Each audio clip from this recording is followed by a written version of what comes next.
मान के चलिए कि बाजार में बहुत ज्यादा क्या बढ़ चुकी है, महंगाई। तो सरकार ससुरा महंगाई कंट्रोल कर रही है, किसके थ्रू? बैंक के थ्रू। आई जो काला धन वाले हैं सब पैसा क्या कर देंगे, मार्केट में छोड़ देंगे, इसलिए महंगाई का रेट क्या हो जाता है।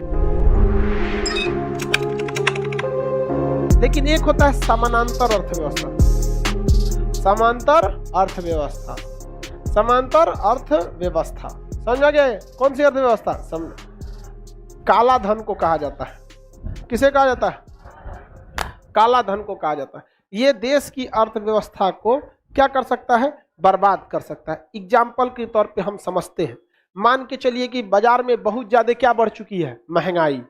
बाजार में महंगाई क्या हो चुकी है, इसका सबसे बड़ा रीजन है कि लोगों के पास अब पैसे ज्यादा हैं। महंगाई का मतलब होता है कि लोगों के पास पैसे क्या है, ज्यादा है। इसलिए सरकार इन पैसों को कम करना चाहेगी। तो क्या करेगी सरकार? लोन का परसेंटेज रेट बढ़ा देगी। कहेगी कि कार पर जो, देखिए अभी क्या होता है, लोगों के पास, किसी के पास 10 लाख रुपया है, ठीक है, अब उसको कार खरीदनी है, तो 10 लाख रुपया में कार खरीद सकता है, लेकिन खरीदेगा नहीं। वो 10 लाख में 2 लाख रुपया खुदे देगा और 8 लाख कहेगा कि बैंक से दे दो, और बैंक उसको 8 लाख रुपया देगी 10% के ब्याज पर, 12% के ब्याज पर। बहुत नॉमिनल ब्याज होता है 10-12%। वो भी साल भर बाद, मान के चलिए 1 लाख रुपया बैंक देगी तो 1 साल बाद आएगी तो 1 लाख रुपया और 10,000 रुपया आपसे ब्याज लेगी, तो नॉमिनल ब्याज हो जाता है। जबकि गांव में लीजिएगा तो 5% महीना मानता है सर, तो 12-5 60% पर। गांव में ब्याज कितना मिलता है? 60% सालाना, महीना 5% तो सालाना 60%।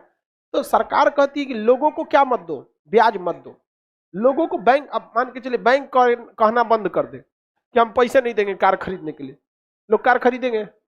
कार की बिक्री में आधा से ज्यादा का गिरावट आ जाएगा। आज जिसको देखो धाए से गाड़ी खरीद लेता है, सोचो 5 लाख रुपया धाए दे निकाल दिया स्कॉर्पियो, और बैंक नहीं रहेगा तो लिए 13-14 लाख। तो लोग कहते हैं कि 13-14 लाख कौन फंसाएगा? समझा कि नहीं? क्या सरकार को यदि महंगाई को क्या करना है, कंट्रोल करना है, तो सरकार बैंकों पे नकेल कस देती है कि लोगों को तुम लोन मत दो। लोन नहीं दोगे ना, इस ससुरा का खुद का पैसा खर्चा हो जाएगा, और जब खुद का पैसा खर्चा हो जाएगा तो फूंक फूंक के कदम रखेगा।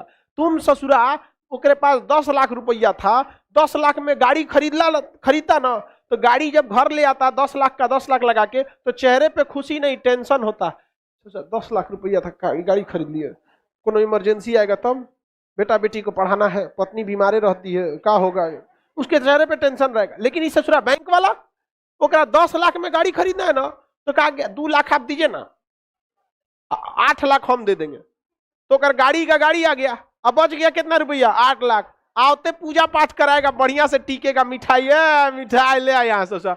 अब वो जब गाड़ी खरीदने जाएगा, और गाड़ी खरीदने के बाद जब मिठाई खरीदेगा तो रेट नहीं पूछेगा कैसे किलो, मिठाई पैक के लिए 5 किलो, ताव देखेगा, बारे भाई 1 नंबर, 150 वाला मिठाई को कहेगा 250 में बेचे हैं, आपको 200 में दे देंगे। तो इस अर्थव्यवस्था का सबसे बड़ा दुश्मन क्या है? पैसा।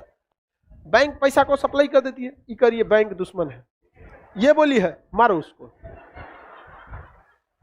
अब मेन चीज पे जाइए बबनी, पैसा। बैंक दुश्मन नहीं है, बैंक का पैसा खत्म कर दीजिए। तब मेन क्या है? पैसा। जहां पैसा आया इंसान के अंदर अकड़ आ जाता है। सिंपली बात बताते हैं, करप्शन भी यही समझ। एक नॉर्मल आदमी को है मोटरसाइकिल पे क्या किया, हेलमेट की वजह से पुलिस ने क्या कर लिया, पकड़ लिया। वो बेचारा मैनेज करेगा, सर छोड़ दीजिए, ये है वो है दुनिया। किसी करोड़पति को पकड़ लिया तो, अरे तू हमारा गाड़ी पकड़ा रहे, जितना सैलरी होता है कितना पैसा लेगा, दे 2 करोड़ 3 करोड़ काट। उसको भी पता है कि 3 करोड़ पेनाल्टी कहां से काट लेगा। तो पैसा बहुत खचरा चीज होता है। तो काला धन उस धन को कहते हैं जिसका सरकार के पास रिकॉर्ड नहीं रहता। तो बताइए समानांतर अर्थव्यवस्था किसे कहेंगे? काला धन। काला धन अगर आ गया तो आपकी अर्थव्यवस्था को क्या कर देगा? चौपट कर देगा। आप बताइए, महंगाई को कंट्रोल करना है तो पैसे के फ्लो को बढ़ा देंगे कि रोक देंगे? जैसे रोक देंगे तो लोग महंगाई को क्या कर लेंगे?